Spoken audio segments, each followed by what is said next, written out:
Assalamualaikum warahmatullahi wabarakatuh. Perkenalkan, nama saya Anita Dwi Julianti dengan NIM 062530330777. Di sini saya akan membahas tentang bangun datar, bangun ruang, dan sinyal. Yang pertama ada bangun datar. Apa sih bangun datar itu?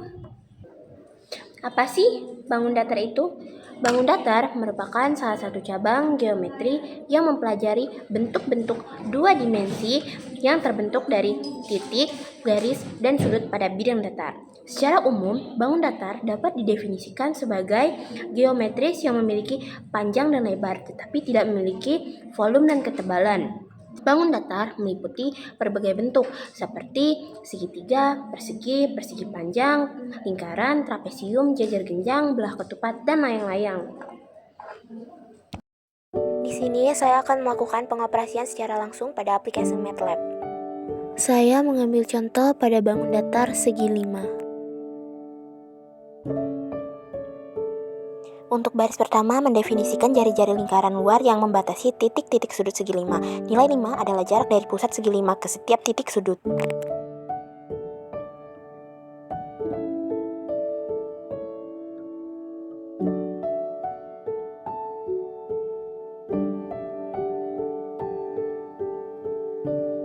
Untuk baris kedua, membuat arai theta yang berisi sudut dalam radian untuk 5 titik sudut segi 5. Karena segi 5 memiliki 5 sisi.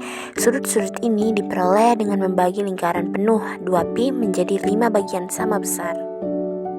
Baris ketiga berfungsi untuk menghitung koordinat X dari tiap sudut segi 5 menggunakan fungsi kosinus, sudut theta, dan dikalikan jari-jari. Ini menempatkan titik-titik pada lingkaran berradius R.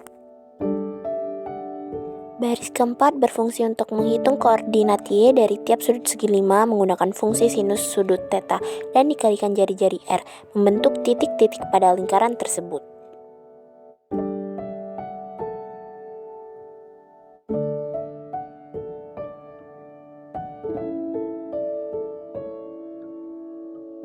Baris kelima berfungsi untuk menambahkan titik pertama ke akhir arai X agar garis plot terhubung penuh membentuk segi 5 tertutup.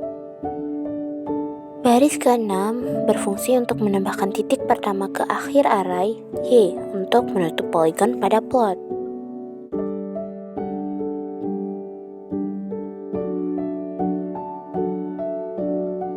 Baris ke-7 berfungsi untuk menggambarkan segi 5 dengan menghubungkan titik-titik koordinat X dan Y menggunakan garis dan menandai titik sudut dengan lingkaran.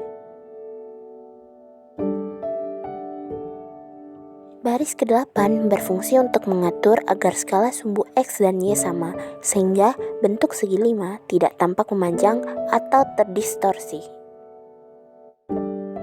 Baris ke-9 berfungsi untuk mengaktifkan garis kisi pada grafik untuk memudahkan pembacaan koordinat. Baris ke-10 berfungsi untuk memberikan judul pada grafik.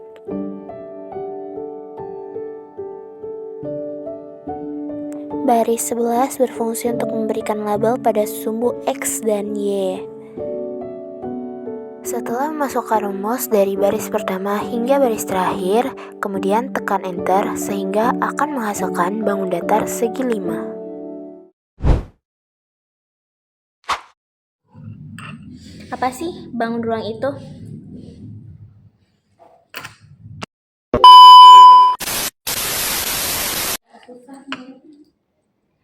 Bangun ruang merupakan objek 3 dimensi yang memiliki panjang, lebar, dan tinggi. Bangun ruang dibentuk dari sisi-sisi berbidang datar dan lengkung yang saling bertemu serta memiliki volume. Contoh bangun ruang meliputi kubus, balok, prisma, limas, tabung, kerucut, dan bola. Di sini saya akan melakukan pengoperasian secara langsung pada aplikasi MATLAB. Saya mengambil contoh pada bangun ruang tabung. Pada baris pertama, berfungsi untuk menetapkan jari-jari tabung sebesar 3 satuan. Baris kedua berfungsi untuk menetapkan tinggi tabung sebesar 5 satuan.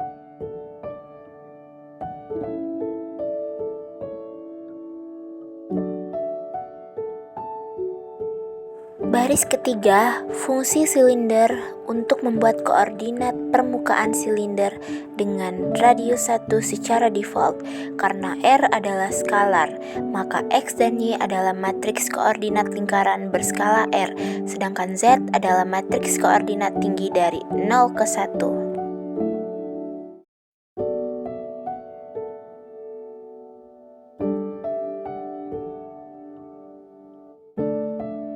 Baris keempat berfungsi untuk mengalihkan nilai tinggi pada matriks Z dengan T, sehingga tinggi silinder menjadi sesuai nilai yang diinginkan atau 5 satuan.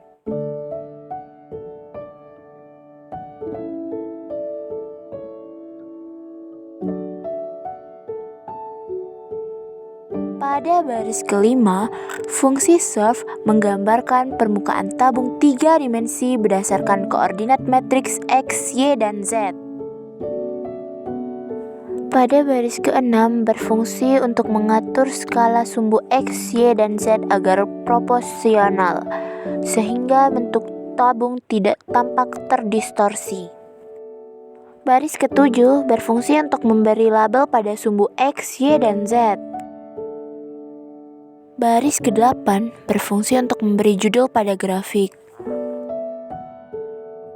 Baris ke-9 berfungsi untuk mengaktifkan grid pada plot dan mengatur tampilan dalam mode 3 dimensi, sehingga grafik dapat dilihat dari sudut pandang 3 dimensi. Kemudian, setelah memasukkan semua rumus dari baris pertama hingga baris terakhir, tekan Enter sehingga akan menghasilkan bangun ruang tabung. Kemudian, apa sih gelombang sinyal itu? Gelombang sinyal merupakan representasi dari data atau informasi yang dapat dikirimkan melalui media transmisi. Sinyal dapat berupa gelombang analog, digital, maupun campuran, yang berfungsi sebagai media komunikasi untuk transfer data secara efisien dan akurat. Sinyal digital misalnya menggunakan kode biner untuk mempresentasikan data, sedangkan sinyal analog memiliki variasi kontinu dalam amplitudo, frekuensi, atau fase. Di sini saya akan melakukan pengoperasian secara langsung pada aplikasi MATLAB. Di sini saya mengambil contoh gelombang sinyal sinusoidal. Baris pertama berfungsi untuk menetapkan frekuensi sinyal sebesar 50 Hz, artinya gelombang berulang 50 kali per detik. Baris kedua berfungsi sebagai frekuensi sampling 1000 Hz, yang berarti sinyal akan diambil sampelnya sebanyak 1000 kali per detik untuk mewakili sinyal kontinu. Baris ketiga berfungsi sebagai durasi sinyal yang dibuat sepanjang 0,08 detik. Baris keempat berfungsi sebagai amplitudo sinyal sebesar 3, yaitu nilai puncak gelombang sinus.